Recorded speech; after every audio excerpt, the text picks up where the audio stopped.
Can you imagine a world where violence was never the answer?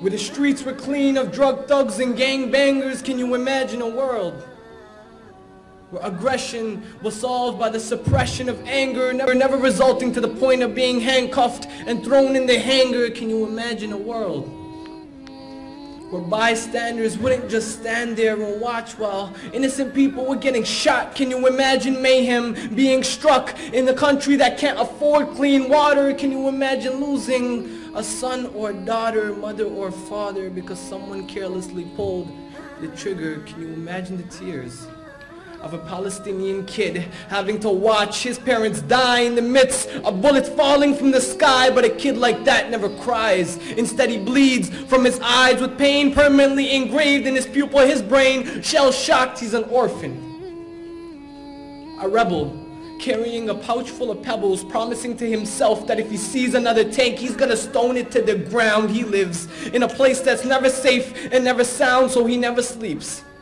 Terrified that the gunshots in his nightmares might pierce through his skull, so he prays during days that are dull.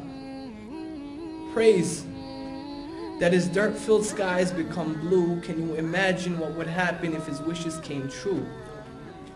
If peace substituted for war and war no longer existed, if the system wasn't twisted and you wouldn't get convicted for speaking the truth, where we didn't need to hide from our own shadows, congregated in dark corners where the sun wouldn't spot us. See, that's how afraid we become, convinced that we're the ones disturbing the peace they tell us.